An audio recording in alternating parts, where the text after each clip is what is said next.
What do you think is the most important quality for a racing driver? To purely love what you are doing. What do you think about that, Elon Musk? That is the Russian car doing some mad skids and drifts over here, right? But look at this guy. Just look at what he's doing. My word, that's crazy. When we went to the zoo with my parents when I was very young boy, I was not interested in animals. I was interested in the cars parked behind the zoo. Hi, Mom. So the cars nowadays are the quickest in the history. Let's go! Whoa!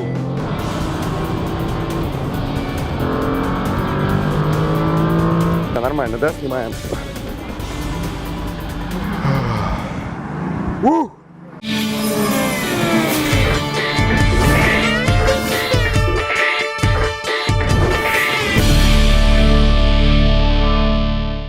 Hello everyone watching Raw Take. Just ahead of Monaco GP and Formula One, we are now actually in the Russian city of Sochi, where the Russian Formula One usually takes place. Now here's the pit lane where Lewis Hamilton, Kimi Raikkonen and Sebastian Vettel park their cars. Today I want to see what the whole fuss is about when it comes to high speed and fancy cars. Come on!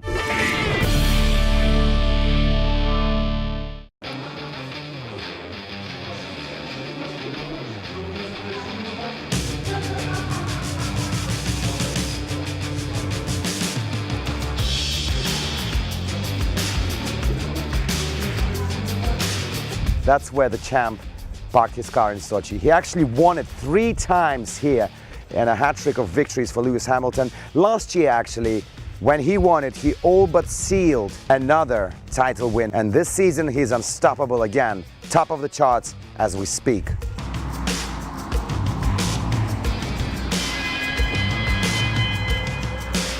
And here is the box of the guy who actually impressed me the most during last year's Russia GP here in Sochi. Max Verstappen from the Netherlands. Fantastic performance here. And right now, as it stands, he's 3rd in the rankings, although the gap is quite huge to overcome for him and pretty much any other racers trying to compete for Formula One at the top, with Lewis Hamilton obviously being the leader with Mercedes.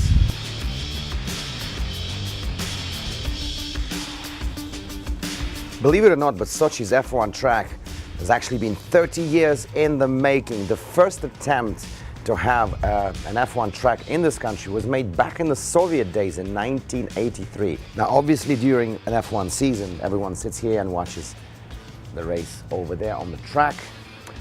But what does a racing track, an F1 track, do when there's no race here? The race is held only one time in a year, only basically a week. So here in Sochi, I will find out exactly what can you do at an F1 track when it's not operating as an F1 track.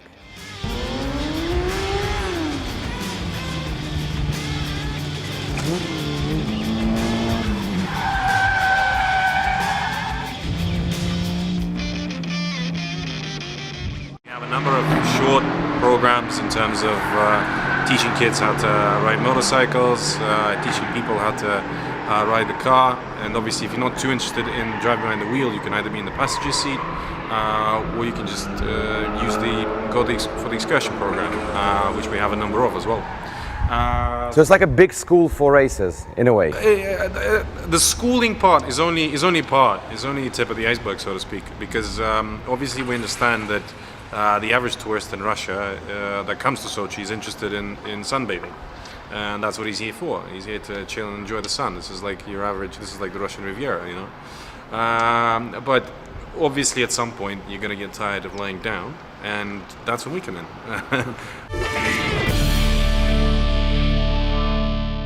Really doesn't matter what age you are when it comes to racing. See these little ones right here, they're already getting addicted. And just behind there, they can see what they can become, because the big bikers on serious machines are doing their tricks over there. You know.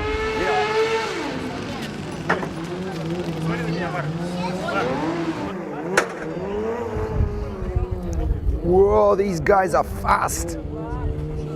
Damn.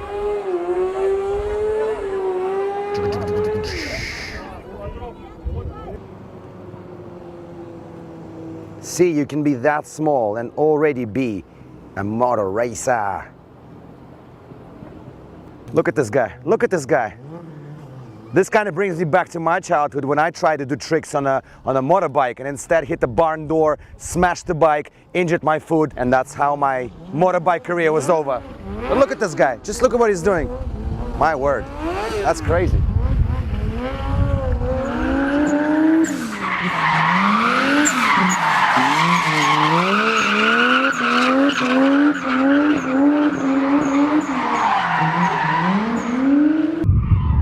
You won't see that kind of stuff at an F1 race.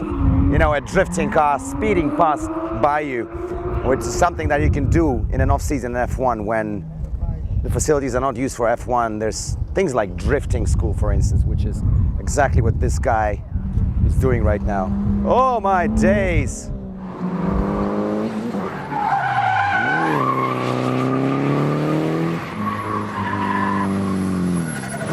What do you think about that, Elon Musk? That is the Russian car doing some mad skids and drifts over here, right? Now, one of the things you can do in an off-season at an F1 track is called the race taxi. Basically, they will just let me be the passenger in this monster car right here. Сам. Одной рукой я смогу его надеть? Да? А можешь мне помочь тогда? О-о.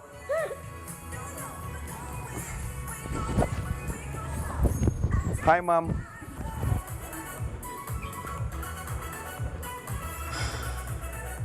At least I can talk. Look at that, look at that.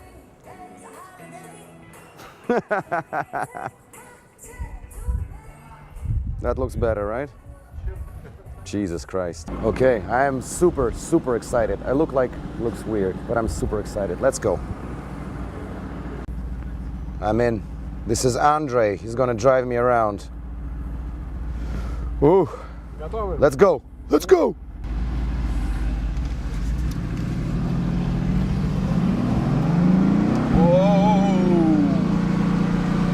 Какая максимальная скорость будет нашей поездки? Зависит от поворота, но в районе 230-240. Ого. So basically Andre tells me that he will drive me at 230. Whoa! My days!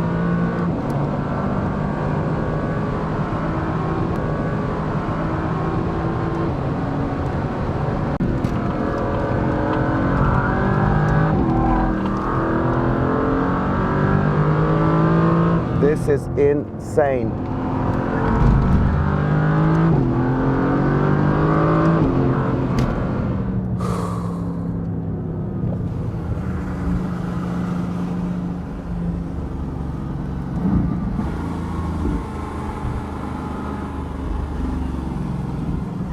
А вам совсем не страшно, да? 6 километров проехали.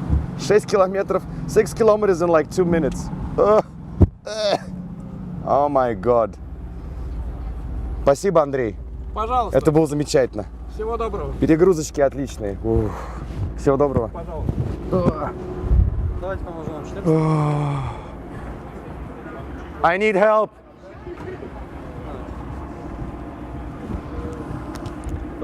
Ага. This was something crazy. Все нормально, да? Снимаем. Woo! Tell you what, if you've never raced, you should try that. And maybe you will consider not racing again.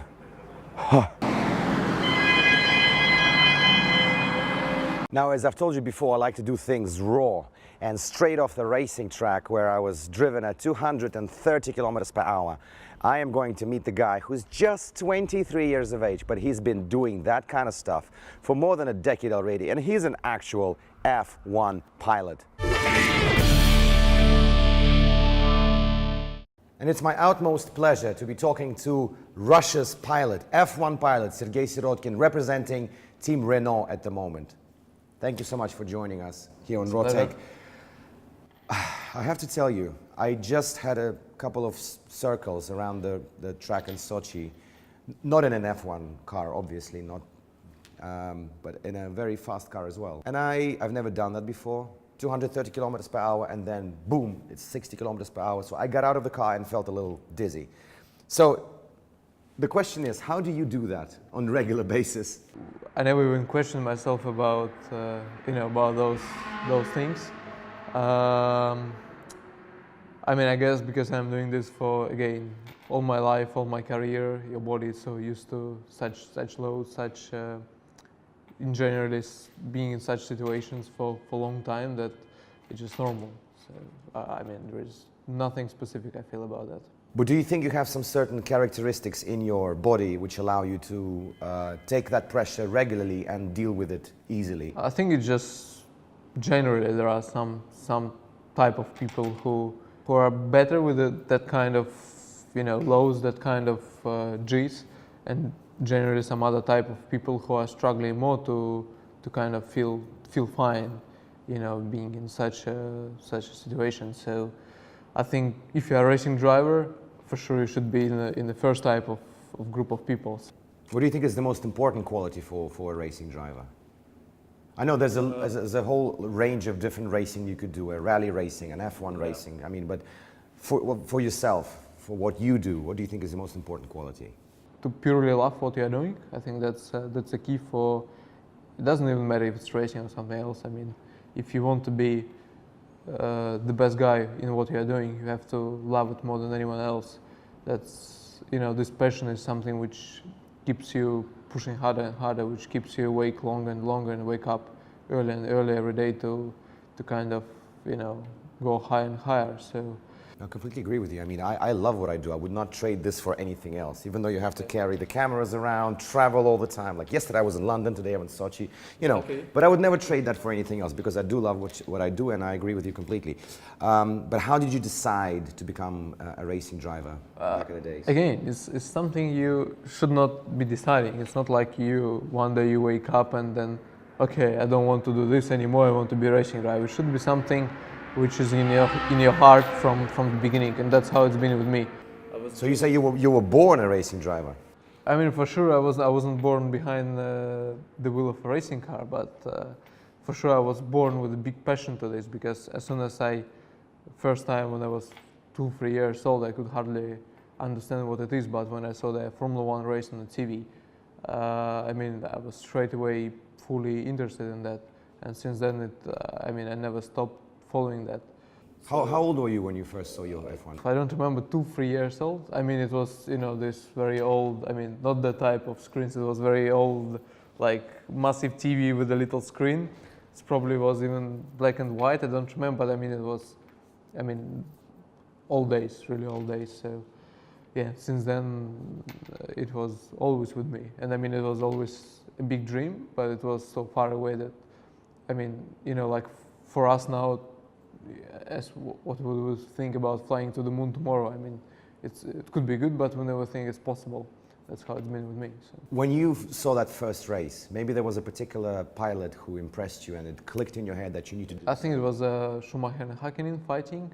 I mean, those years. I don't remember exactly specific race. I mean, obviously don't remember much from when you are 2-3 years old, but it was generally that type of era in F1. So. Was Schumacher your inspiration? All my childhood, when I was already racing in go-karting and so on, it was the era when Michael was winning everything. So for sure, me as a kid watching red car winning the races, it's not even because of the great respect to Michael. It's more about being a kid, seeing a red car winning the races. For sure, just pick up this guy and you kind of that's your hero. So when we went to the zoo with my parents when I was very young boy, I was not interested in animals. I was interested in the cars parked behind the zoo. So I think that tells you a bit who I am. So, and that's a passion about the things we started to talk in the beginning. Would you say that Michael Schumacher is the greatest F1 racer of all times? No, I wouldn't say. He's definitely one of those very few. He's obviously the greatest on terms of the pure numbers. I think he's probably greatest in some other approach to his work in the team. From what I heard, he is a very strong in that type of his job. So who is your number one? No, I don't really have, to be honest. You don't have one? I mean, obviously, Michael probably is the guy who I kind of followed a bit more when I was a young kid, so it's always like a good memory behind that. But like nowadays, if I think about it, I mean, there are quite a few drivers which I would respect exactly the same, the same level. So it's so difficult for me to spot out one. It's, if we start to talk about one specific, I can always say, okay, this one probably was better here, another one was better here, and so on. But like to choose one specific, no way. Probably even unfair, I would say, to compare, because someone who was so quick 30 years ago, it doesn't particularly mean that he would be the quickest guy now, because again, it's so different things required from the driver to be quick nowadays, or to be quick 10 years ago, to be quick 20 years ago, and even before. So.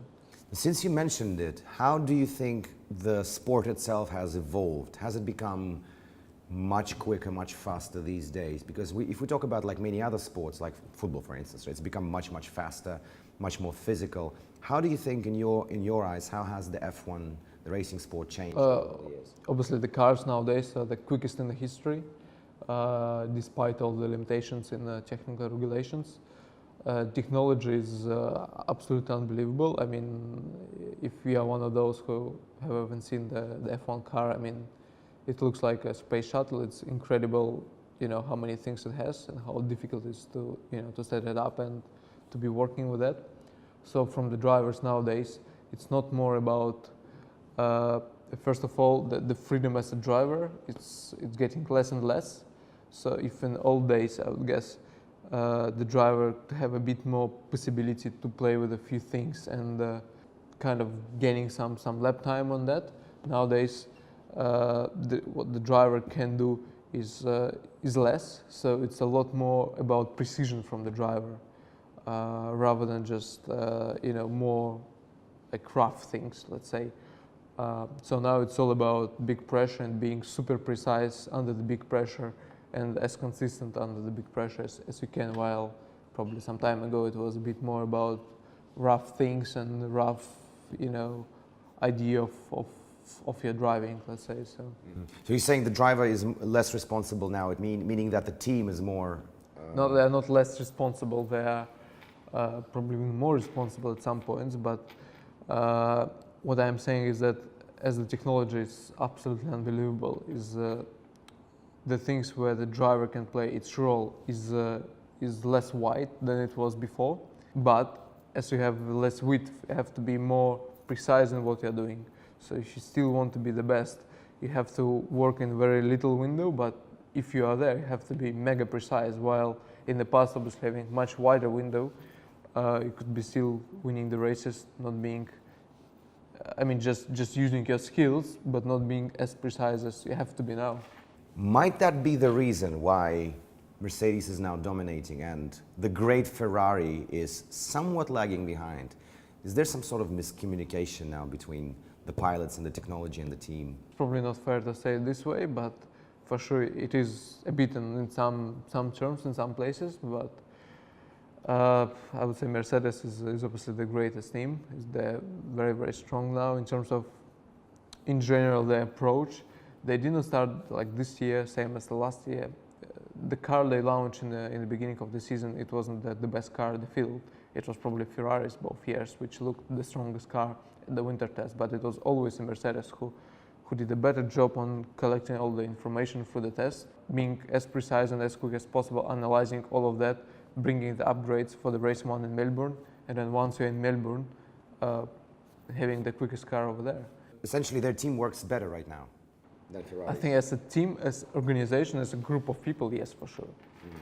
And individual talents piloting these cars, they do have the strongest talent right now.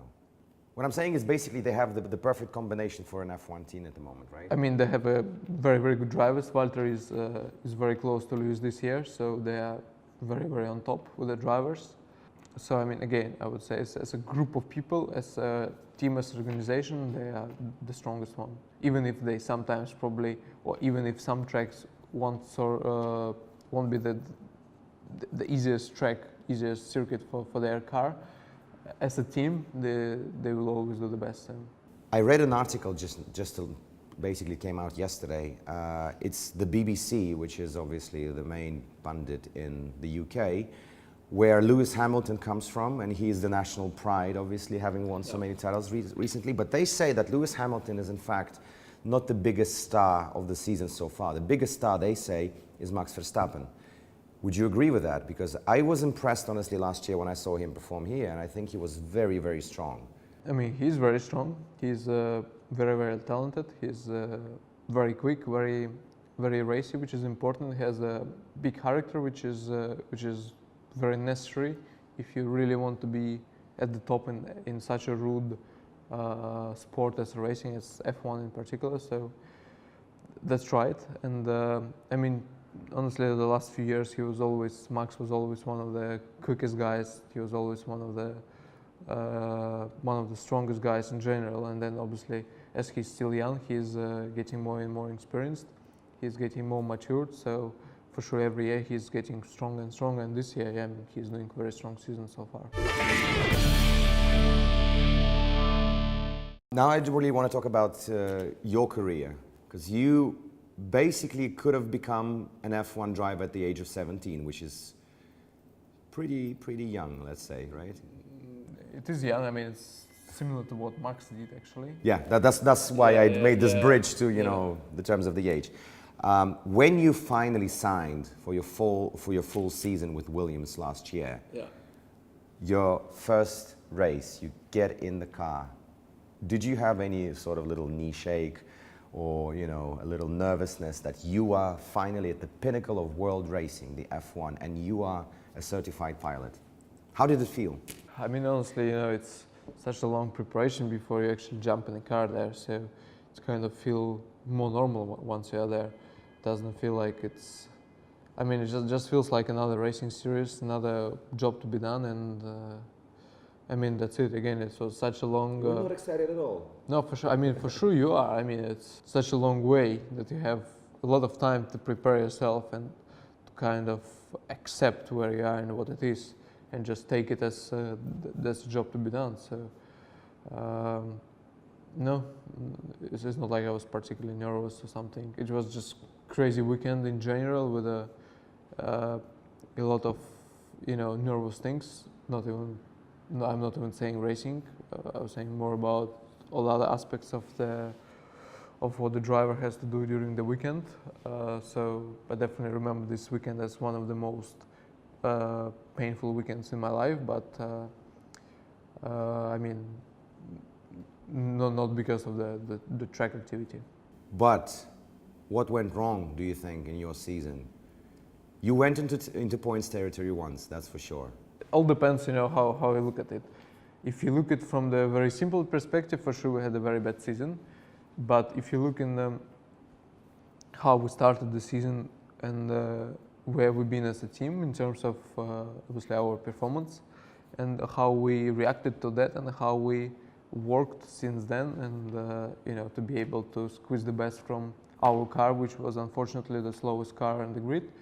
I think it's quite a few moments of the year where you know, even now having some time off and thinking about, you know, the year, I can be quite proud of. Simply looking at the results, for sure it probably sounds a bit strange if I'm saying what I'm saying, but I think we did quite a strong season. The more I think about it, the more I understand how good the things we did, you know, last year to kind of keep working and, you know, keep doing what we actually did in such a difficult situations. But Williams are not doing that good this year so far. I mean, maybe they shouldn't have got rid of you. I mean, first of all, it's not fair to say because no one got rid of me. It was quite. It was basically the decision from both sides. Once we kind of saw end of last year where it's moving. And obviously it was tough, as I mentioned before, to see ourselves where we've been in terms of performance over the last year. To see another similar situation this year, it was tough and probably a bit unacceptable. So I mean, it was kind of agreed between both parties that at this point it's not that I agree with that as a driver itself, but in terms of the general project, I probably agree that in some terms it's probably a good decision not not to have a repetition of what we had last year. So I see that you have no hard feelings, and you're saying how proud you were of last season. And No, I mean everybody asks me, and for sure as a race driver, I want to be racing. Even if I'm in the slowest car, I still want to be in the grid. I still want to fight with the best people around the motorsport in the world. So I still really wish I could be there, and I do have quite a lot of very good mates working in the team, which I would enjoy spending another year together. But in terms of the general project for all of us, I clearly see the points why we are not continuing. So when shall we see you again on the track as a regular? if we speak about F1 tracks, it's a difficult question. I mean, it's a difficult question. I mean, we are working on the possibility, but in F1 it's very limited. So unfortunately, it's not much I can say more than that. But it is really hard to get there, right? I mean, it is essentially a very long journey to be at that top. I mean, even once you're at the top, it's once you reach that level, it's still almost impossible to get the seat. It have to be so many things in the right time in the right place. It have to be so many things together, and once they all together at one point, then the deal is done. But it's just, I mean, it's almost impossible. So I mean, it's very tough once you're not one of those guys who is for a long time in the sport and who is well known. It's very difficult. But what was your favorite moment during that season? You've had a full season for Williams last year. Unfortunately, I think with generally, how good we've been in terms of general performance, I don't think it's been a single moment where we felt like, we're the best and this is a dream. But we had a few good moments. One of them obviously was here in Sochi, where the local crowd, it was obviously, being a Russian driver, I expected a bit of attention in the home Grand Prix, but what I had here, it was somehow unbelievable. And I mean, it doesn't even matter that in terms of the track performance, we've been quite poor and at this track, but apart from that, everything else was something what I would say, every single person, every single human would remember for all his life. Seeing what I saw, all of this attention, all of this support was, just, I mean, it's impossible to talk about that. Another one was probably Monaco. It was, still beginning of the year when we hoped that, with a few upgrades we can potentially make the car working better. And Monaco is obviously one of those tracks where our car was working a bit better than in some other places, and where the driver is influencing a bit more general performance of the, of the car. So I was always good in Monaco. I was always enjoying this track. It's probably one of my, or even probably the favorite track in all my life. So we've been very competitive there. And again, as you know, that you see some progress in terms of the track performance, and then still know that it's still beginning of the year. It's still a long way to go. It kind of gives you good hopes for all the rest of the year. So I would say Monaco was one of the very, very good memories I have from the last year. And it's also the next GP that we're going to have on the. Oh yeah. At the end of this week, actually. So my question is, you're saying this is one of your favorite tracks, and actually, when I was a kid and I watched F1, I think Monaco was the most sort of interesting because it was right in the streets of the city, and to an outsider even, it felt incredible. What do you make of this year's GP? Who do you think are the strongest favorites to be there, to win it, to be at the podium? I would say Mercedes again. I mean, this year's car, what they have, they do have very good downforce on the car, which wasn't actually always the case in the past years. So I would say it's probably going to be between Red Bull, which is traditionally very strong in Monaco, and Mercedes. You mentioned the local support, because when I was here last year, I did hear your name all around the track. Yeah. You are the third Russian to represent F1. Yeah. But as far as I understand, you are the second driver to represent Russia here in Sochi. Yeah. How did that feel? Was that really, really special, being, in a very select club, I should say? I think in these terms, what was probably different for me than, for other two before me, was that every year, obviously, the racing here was more and more popular in Russia in general. So once I was in there, it's more and more people was paying attention to F1. So for sure, I got very big support in general from the country, from all the people all around. It's difficult to describe that, but I mean, me as a human, I will never forget, what I saw here. It was completely unbelievable. But there is also a Russian driver, Daniil Kvyat, who just this last weekend had 2 points in Spain, which is a fairly good result for him, yeah? Do you have this sort of, I don't know, maybe a competition between compatriots from one country, like he is the fastest Russian at the moment, but I want to be faster than him? Is there anything like that? Not really. I mean, it's not a sport of countries. It's first of all sport of, of humans. So, I mean, no, not really. I mean, you always want to be the fastest, whoever you're competing with. Doesn't matter from which country he is. What do you think of his season so far? Because many say here that he's been doing well. In general, he's been doing well. Unfortunately, he wasn't the luckiest guy. He was quite often he got quite a few problems. This success last week was quite important for him. I mean, finally he could get away from the problems and unlucky situations, so he could straight away get to the results he probably deserved.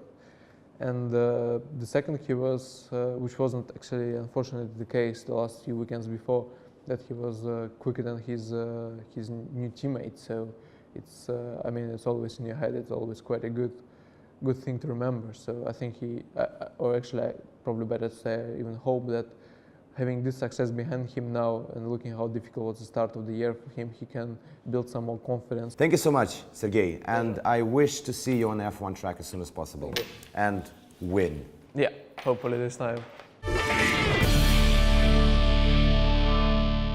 Now, I mean, let's be real. Don't you just love it when things are put to clever multi-use, such as the case of the Sochi Autodrome? In off-season, it can do so much, as I was told and showed today. But make no mistake about it, in September, I will be back here for the Russia Grand Prix. And see you next time on the show.